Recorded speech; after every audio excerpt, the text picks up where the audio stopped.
তেওঁলোকে লালকিল্লাটো বম ব্লাষ্ট কৰিছে, পেহেলগামতো মানুহক মাৰিছে, আৰু জুবিন ক্ষেত্ৰতো তেওঁলোকে চাউল দালি নালাগে বুলি কৈ আছে। মানুহবোৰ একেবোৰে য'ত যেনেকে পায় তেনেকে আমাৰ জাতিটোক খণ্ড বিখণ্ড কৰাৰ কাৰণে প্ৰচেষ্টা কৰি আছে। বমেৰে নোৱাৰিলে গুলীৰে, ক'ৰবাত গুলীৰে নোৱাৰিলে মাটিৰে, ক'ৰবাত মাটিৰে নোৱাৰিলে জুবিন ক্ষেত্ৰত গৈ চাউল দালি নালাগে বুলি আন্দোলন কৰে। এখেতসকলে এই গোটেই পৰিৱেশবিলাক ৰচনা কৰি থাকে। যোৱাকালি মই এটা কথা কৈছোঁ, আপোনালোকৰ বহুতে ফলো কৰিব পাৰিছেনে নাই। যেতিয়া জুবিন গাৰ্গৰ মৃত্যু হ'ল, দুৰ্গা পূজা আহিলে, দুৰ্গা পূজাৰ সন্মুখত প্ৰতিটো হিন্দু পৰিয়াল জুবিনৰ ফটো লগাই শ্ৰদ্ধাঞ্জলি দিছে। ৰাস আহিলে, ৰাসতো একে, লক্ষ্মী পূজা আহিলে, লক্ষ্মী পূজাতো একে। কিন্তু তেওঁলোকৰ ইস্তেমাবিলাক হৈ আছে, তাক তেওঁলোকে ধৰ্মসভা বুলি কয়। এখনো ইস্তেমা ধৰ্মসভাততো আমি জুবিন গাৰ্গৰ ফটো দেখা নাই।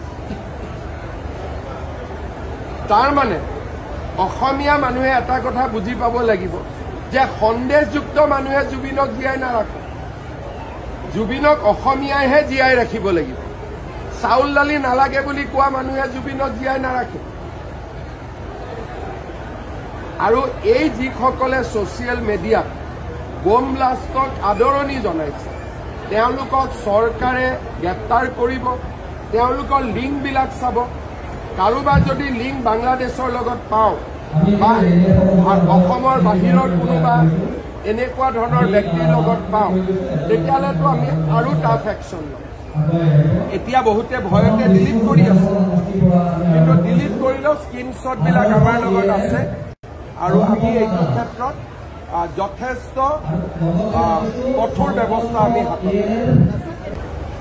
অসমত আমি বহুত ডিফিকাল্ট চিটুৱেশ্যনত আছোঁ। আমাৰ মাজত সোমাই যাব পাৰে আৰু যিকোনো কাম কৰিব পাৰে, কাৰণ ইয়াতে তেওঁলোকৰ পাৰ্চেণ্টেজ বহুত বেছি। গতিকে অসম বহু দিনলৈ সাৱধান হৈ থাকিব লাগিব, আৰু আমাৰ ইয়াত যেতিয়া হ'ব তেতিয়া ডাঙৰকৈয়ে হ'ব। এৰেষ্ট কৰিবৰ কাৰণে মই ইনষ্ট্ৰাকশ্যন দিছোঁ যে যাক যাক এনেকুৱা ধৰণে সন্ত্ৰাসবাদীক সমৰ্থন কৰিছে তেওঁলোকক মই গ্ৰেপ্তাৰ কৰিবৰ কাৰণে নিৰ্দেশ দিছোঁ। তাৰ মাজত যদি কোনোবা নাবালক আছে বা কোনোবাই নাজানি কৰিছিলে তেনেকুৱাও থাকে মানুহ, বা কোনোবাই কাৰোবাৰ মোবাইলটো লৈ বেলেগ এজনে নিজৰ মোবাইলৰ পৰা কৰোৱাই দিয়ে। গতিকে ধৰক মোৰ মোবাইল আছে, মোৰ মোবাইলটো লৈ কোনোবাই কৰি দিলে, গতিকে আমি কোনোবাজনক ধৰিব লাগিব। সেইকাৰণে আমি নিৰ্দোষীক নধৰোঁ, দোষীক আমি ধৰিমো শাস্তি। দিল্লী ব্লাষ্টৰ পিছত আপোনালোকে এটা কথা বুজি পাইছে যে শিক্ষিত হ'লে সন্ত্ৰাসবাদী নহ'ব তেনেকুৱা কোনো কথা নাই। এটা ধাৰণা কৰা হৈছিল ইমান দিনে, আমাৰ বিধানসভাত কোৱা হৈছিল যে এখেতসকল শিক্ষা দীক্ষাত পিছ পৰি আছে কাৰণে এখেতসকল বা এওঁলোকক বিভিন্ন কামত মানুহে ব্যৱহাৰ কৰে। কিন্তু এইবাৰ দিল্লীত যিটো আমি ঘটনা দেখা পালোঁ, অশিক্ষিত লোকে কৰা নহয়, শিক্ষিত লোকে জেহাদ কৰিছে।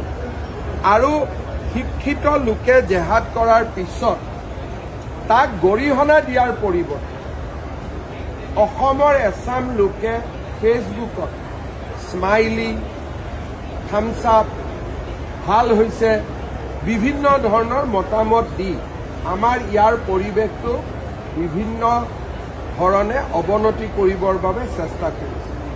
এইখিনিয়ে মানুহ যোৱাকালিলৈকে জুবিন ক্ষেত্ৰত গৈ চাউল দালি নালাগে আন্দোলন কৰি আছে, একেখিনি মানুহ। আৰু বম ব্লাষ্টৰ পিছত একেখিনি মানুহে বম ব্লাষ্টক আদৰণি জনাইছে। কামৰূপ জিলাত আমি 5 গৰাকী, তামোলপুৰত 1 গৰাকী, কাৰ্বি আলঙত 1 গৰাকী, শোণিতপুৰত 2 গৰাকী, গোলাঘাটত 2 গৰাকী, বঙাইগাঁৱত 3 গৰাকী, গোৱালপাৰাত 2 গৰাকী, বৰপেটাত 4 গৰাকী, কাছাৰত 1 গৰাকী, নলবাৰীত 3 গৰাকী, হোজাইত 2 গৰাকী, বাক্সাত 1 গৰাকী, দৰঙত 3 গৰাকী, যোৰহাটত 1 গৰাকী, সাউথ সালমাৰাত 2 গৰাকী, আৰু কামৰূপ মহানগৰৰ এগৰাকী এই মানুহখিনিক আমি আইডেণ্টিফাই কৰিছোঁ